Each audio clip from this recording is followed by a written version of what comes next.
My name's Alexa. My name's Julia. My name is Amanda, and we are the peer mediation model. For the theoretical underpinnings of the model, the reading states that peer mediation is not about disciplining students, but about positive discipline as a program of behavior management that is dependent upon students' ability to reevaluate their own behavior and generate alternative behavioral choices, ones accepted in the system. The goal of peer mediation is to minimize and eventually diminish violence in schools. Students are constantly turning to violence to handle their conflicts and are, as a result, turning hostile, aggressive, and disconnected. The reading states that today every child is affected by violence, whether or not physical harm is evidenced. Many schools are unaware that their students may be experiencing psychological violence through forms of intimidation, resulting in the students not feeling safe in their schools. Peer mediation helps set the school climate and helps prevent the self-destructive and violent behaviors that do require disciplinary action. School must be a place where students can build positive future pathways.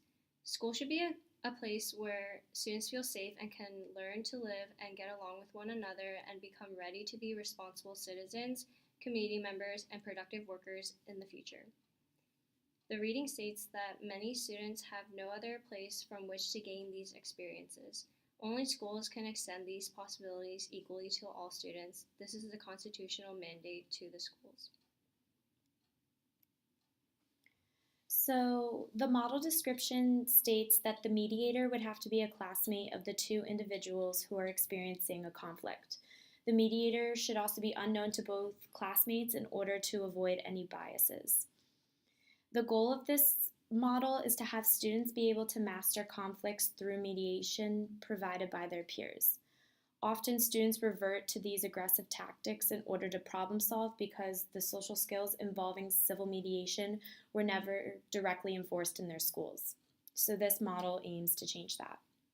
The steps of this model include agreeing to mediate, gathering points of view, focusing on interests, creating win-win options, evaluating those options, and creating an agreement. So these steps farther explained include agreeing to mediate. The mediator must remain neutral, keep all information confidential, and each party must take turns listening and respecting their classmate who they are having a conflict with. And cooperation is key from all of these parties involved. Step 2 is gathering points of view.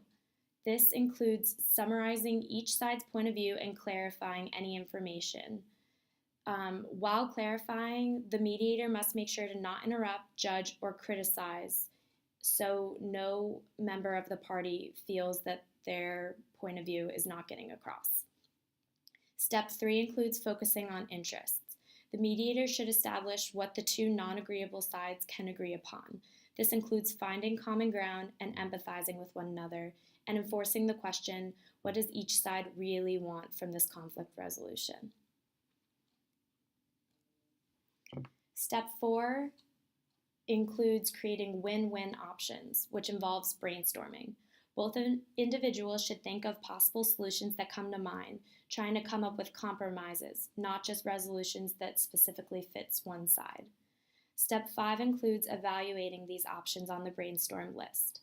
Each disputant takes turns approving possible options that they would find fair. Step 6 involves creating an agreement. This is from the list above that each party brainstormed on and making that brainstorm list a plan of action. From this, the mediator can make a contract that is initiated and enacted by both sides. That way, both disputants can walk away shaking hands and agreeing to abide by the other's conflict resolution. Peer mediation uses students for many reasons. They are seen as more effective mediators because they're able to connect with peers in a way that sometimes adults cannot. Peer mediators can frame disputes in language that may be more understandable to peers. Students may feel less judged talking to a peer rather than an adult. Peer mediators are often respected, and the process self-empowers youth. When students are in control, they feel more committed to the solutions. Peer mediation also helps students learn to cooperate with one another and become ready to assume their future roles as responsible citizens of a democracy. A strength of peer mediation is that it appears to be a well-developed model for being proactive in preventing conflict that can result in school violence, which is very prevalent today. And it creates an environment where difference can be talked about and not fought over. There are 3 types of responses to conflict that the reading covered: soft, hard, and principle. A soft response is a lose-lose approach where both parties ignore that the problem exists. The hard response produces a lose-win outcome because one party gets what they want by applying pressure to the other party, and there's no cooperation, which can often lead to violence and hostility. And the principle response to conflict is the goal of peer mediation, and it's when there's communication between the disputants. Each person has the opportunity to create a resolution, and both of the parties' needs are met, which allows blame to be eliminated. The model produces a win-win situation where both disputants' interests are the focus and each individual's needs are met, which often brings them to a consensus. A limitation of peer mediation is that students don't always keep information confidential, which can cause gossip and public humiliation for students that go through the process with certain problems because they're discussed after.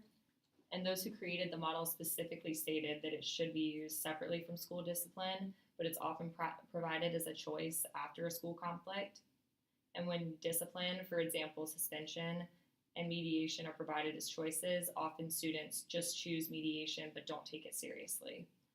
When the program is misused, the peer mediation model will likely fail. We believe that peer mediation could have great potential and could be a very powerful tool depending on if students are willing to take the first step and agree to mediate. Students could learn life skills of communicating and caring for one another at a young age and could better shape their generation.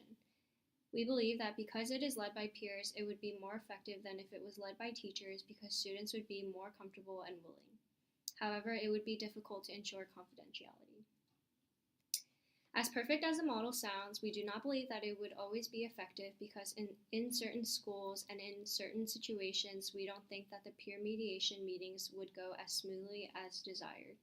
Students can be unstable at times, and if they are not willing to resolve their conflict, it won't happen. And then we use the Chapter 12 peer mediation model to outline our presentation.